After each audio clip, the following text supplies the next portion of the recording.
Assalamualaikum warahmatullahi wabarakatuh. Saya Sulistiani dari Bimba Alam Jaya. Di sini saya akan menyampaikan pertanyaan dan jawaban dari tugas kebimbaan video ketiga. Untuk pertama, jelaskan dasar hukum dalam menerapkan metode Bimba yang saya pahami. Menerapkan metode Bimba adalah ketentuan yang dapat dipahami tujuannya yang menjadi landasan dan menerapkan metode Bimba dan akan memiliki dampak jika tidak dipahami dan diterapkan. Metode Bimba itu wajib diterapkan. Ada hak anak dan teori belajar dalam psikologi anak Bimba. Untuk metode Bimba sendiri itu ada fun learning, small system, dan individual system. Lalu, mengapa relawan Bimba wajib menerapkan fun learning di dalam proses menerapkan? Itu sangat wajib, karena dengan fun learning yang artinya itu menyenangkan, ini dapat menciptakan sesuatu yang nyaman untuk anak. Jadi anak itu senang, nyaman. Lalu, yang ketiga, mengapa relawan Bimba diwajibkan menerapkan small step system di dalam proses menggunakan small step system itu ada bertahap atau berproses. Jika kita tidak bertahap atau ada tahapan yang kita lewati, itu akan fatal kepada anak. Karena dari small step system ini yang akan menciptakan learning juga.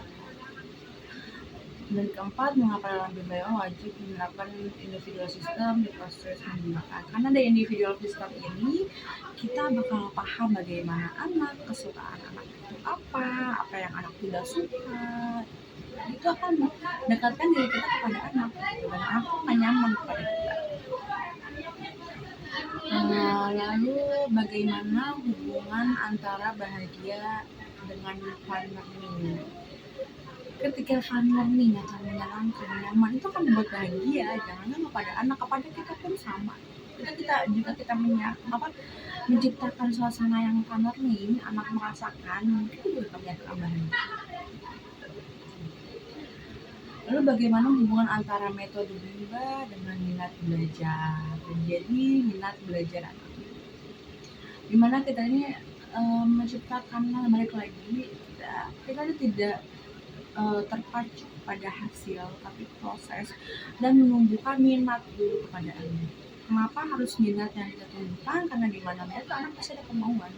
Dia tanpa paksaan dan dia akan melakukan itu dengan senang hati. Dia tanpa merasa bahwa itu adalah belajar dan lain-lain gitu. Lalu bagaimana hubungan antara metode Bimba dengan minat belajar? Metode Bimba itu kan ada 3, learning, small step system, dan individual system. Dihubungkan dengan minat belajar. Jika tiga-tiga itu tercipta kepada anak, ada di diri anak, maka belajar itu tidak akan dirasa olehnya. Dia akan merasakan pada bermain. Belajar yang menyenangkan di mana kita akan merasakan belajar menyenangkan? Selama ini kita sebagai orang dewasa dan pengalaman kita pribadi merasakan belajar ini adalah suatu tuntutan. Tapi dengan 3 metode ini itu membuat jangankan anak, kita pribadi itu merasa itu hal yang menyenangkan. Dari fun learning, individual system, dan small step system itu sangat luar biasa. Lalu yang ketujuh, di antara ketiga metode utama Bimba yang mana yang harus kita capai terlebih dahulu dan mengapa? Metode fun learning. Mengapa? Karena sangat penting. Fun learning itu kan menyenangkan. Kalau anak sudah kita tanya-tanya, kita ingin tahu anak, tapi tanpa fun learning, tanpa menyenangkan, anak itu tidak akan nyaman berbicara atau berkomunikasi atau berdialog dengan kita. Lalu 8, sudahkah Anda menerapkan teori belajar dalam psikologi pendidikan dalam kehidupan sehari-hari? Bagaimana contoh karakternya? Menerapkan teori belajar Bimba, kanalnya sudah. Jadi jika di dalam Bimba, di dalam unit atau di dalam ketika membimbakan dengan anak itu pasti kita merupakan hal yang kayak menanyakan kabar. Kakak gimana kabarnya hari ini? Bahagia atau sedih? Kalau lagi marah enggak? Gitu kan. Dia bakal jawab, enggak, apa hari ini aku bahagia. Gitu. Nanya dia, kakak tadi makan apa? Kakak sukanya apa? Oh, kakak sukanya itu. Dengan disitu kita berkomunikasi dengan menyenangkan dan kita pribadi sebagai relawan mengeluarkan ekspresi dan kayak lebih semangat gitu. Menyebabkan itu kita senang dan kita juga bahagia pasti anak tidak akan tercipta. Lalu yang 8 sudahkah Anda melakukan metode belajar ke depan? Yang ke-9 ceritakan pengalaman Anda saat menerapkan metode Bimba baik di Bimba YM maupun di lingkungan keluarga. Ketika kita dengan di Bimba itu sangat apa ya, terasa dalam diri kita sendiri, dalam diri saya sendiri ketika saya menerapkan 3 metode Bimba ini tuh sangat sangat ada hasilnya gitu. Jadi kayak dari anak tuh sampai berdialog, terus anak jadi tahu anak itu apa, kalau anak itu lagi gabut itu kenapa. Jadi saya lebih tahu dan lebih mengenal anak.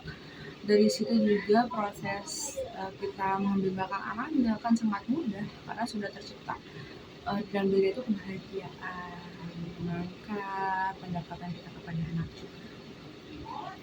Yang 10, apa dampaknya yang akan dirasakan jika seorang orang Bimba tidak menerapkan metode Bimba? Jika metode Bimba ini tidak diterapkan oleh kita, itu sangat fatal gitu, sangat apa ya, kita tuh gak akan merasakan senang, gak akan merasakan bahagia, dan tidak akan tercipta sesuatu yang menyenangkan. Dalam kelas itu hanya ada tuntutan terpacu pada hasil saja. Metode Bimba ini menurut saya adalah hal wajib yang harus diterapkan tidak membimbangkan atau ada di lingkungan Bimba dan dimanapun.